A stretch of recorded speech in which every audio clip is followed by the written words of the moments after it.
guys, how's it going? Dexter here, and today we're looking at the right, left, kick, kick, right, left, kick, kick, right, left fill. I was trying to come up with a better name for this, but I thought, let's just tell you exactly what it is in the title. Why not? So let's jump in. Now, one thing I want to talk about a little bit here is when people play slow songs, they sometimes think, oh, slow songs, how boring it is. I just do the same things but slower. No, when you do slow songs, okay, there's actually more space for you to put extra stuff in.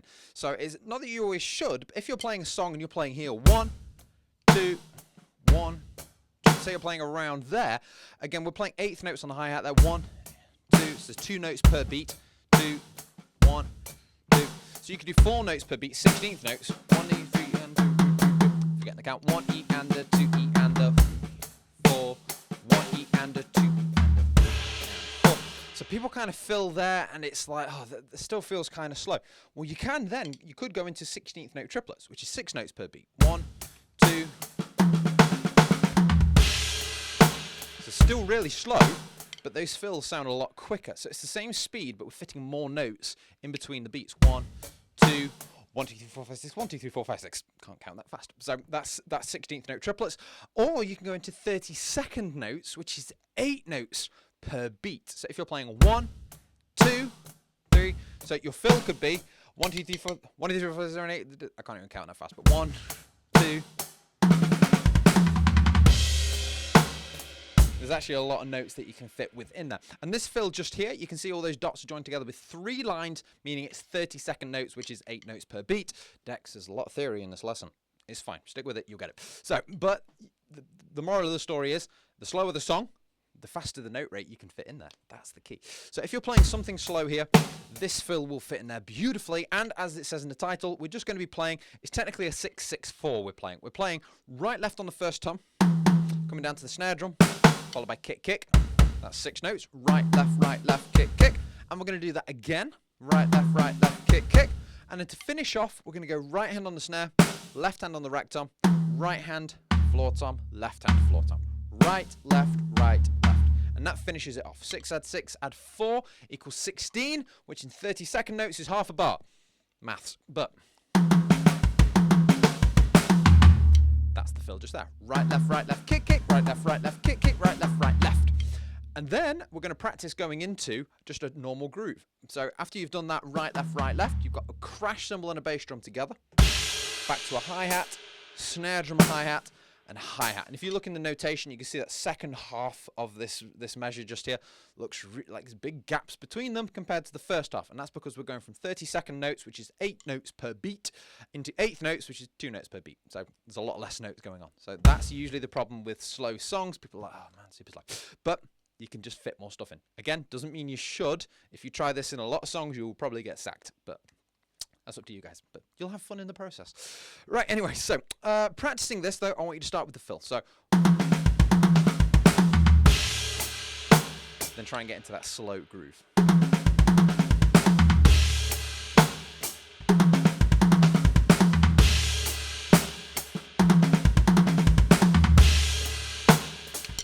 So it's tricky to try and get that quicker, but the most important thing and the thing I want you to take away from this is not the fast chop, but it's the being able to get out of that fast chop into our groove. Because the worst thing you can do, again, I'm saying to you guys, a slow song, you can fit loads of notes in, is to try and fit loads of notes in, make it complicated, and just ruin the vibe of the song. That's not what we're looking to do here.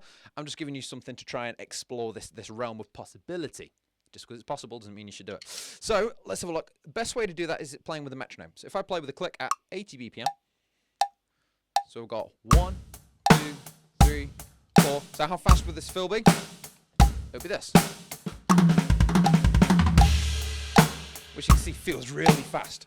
But the trick is to try and play it along with the metronome, because you'll know that if you played it too fast or too slow, because you've got that 1, 2, 3, 4. 1, you should finish it on that first beat. So if you're counting it that way, so that's where the metronome really helps, because you'll know. Two types of people that love metronomes, people that don't like metronomes. Okay, the people that love metronomes know that it's going to it shows their mistakes and helps them get better at the drums. Okay, and the people that don't like metronomes, it's because it shows their mistakes and helps them get better at the drums. So it's trying to view it as the metronome's helping me because it's showing me where I'm going wrong so I can work on it, rather than, oh man, how awful is my timing? I can't even play with a metronome. Okay, it's these two types of kind of viewpoints. Okay, so view it as the metronome's helping me, even though it's kind of painful and difficult to do. It's going to help you become a better drummer, and if that's not what you're aiming for, you're wasting your time. So 80 BPM. I'll start with the fill here. So 1, 2, 3. Here we go. Ah, if I can get it right. 1, 1. Let's get into timing. Here we go. There we go.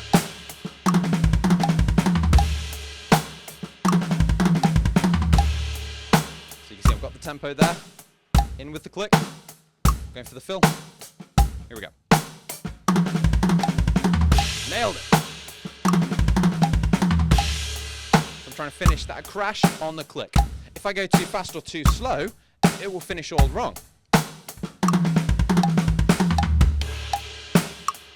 Now I'm not in with the click. So you can see that's what the click's helping us to do. It's to help us know, yep, nailed it, or no, didn't nail it. What do we need to do differently? And if you can't decide whether you went too fast or too slow, the best thing to do there is record yourself, which is even more painful than playing along with the metronome. So doing something like this, making these videos, is one thing that's really helped me get better at the drums, because I can see what's going on. I'll review the footage and I'll go, okay, that was a little fast, oh, that was a little slow, and doing that just helps me.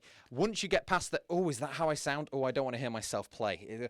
You've got to get past that, okay? If you're like, I don't want to hear myself play, by recording yourself and listening to yourself back, you'll see the mistakes, and that's a good thing, because if you can see the mistakes, you're seeing it before someone else can see it, so you're able to fix it, okay? This is a tough process, okay, but this is the process that's going to help you kind of get to the next part of your drumming. The way I used to like to think about it is I think, well, this is difficult, this is painful, this is horrible, which means all those other drummers that I was competing against to try and get into the bands at school, okay, I knew they wouldn't do this. Okay, they'd be like, oh man, this is difficult, I'm not doing this, this is no fun anymore. And I'd be like, well, I'm going to go through the not fun stuff so I can have the super more fun later on.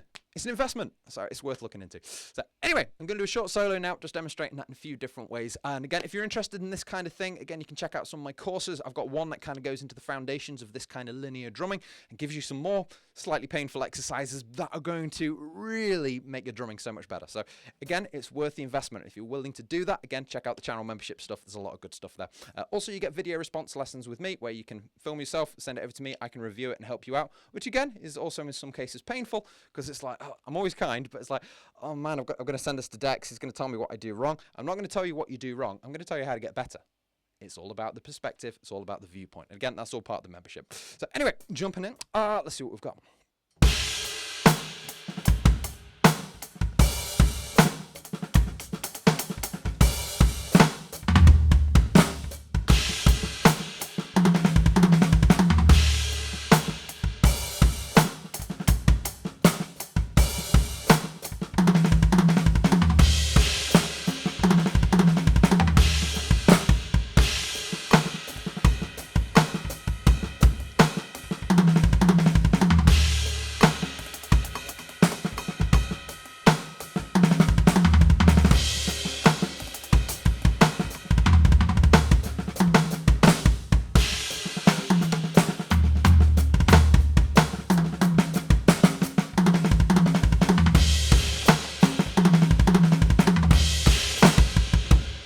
There you have it. Really good stuff. Again, we're getting into the theory. You guys thought this lesson was going to be all chops and fast stuff and flash things, and it's like, no, it's been a real kind of reminder of how to get better at the drums, okay? And remember, slow songs aren't bad songs. Slow songs just give you more space, okay? And you can fill that space if you want to, but you shouldn't always, okay? If you get fired, I'm not being held responsible. Anyway, please subscribe, guys. Check out the membership content if you're interested. Again, I'm available for Zoom lessons, or by doing the channel membership stuff, you get video response lessons, which work in a similar way. Check it out if you're interested. Until the next time, I'll see you soon.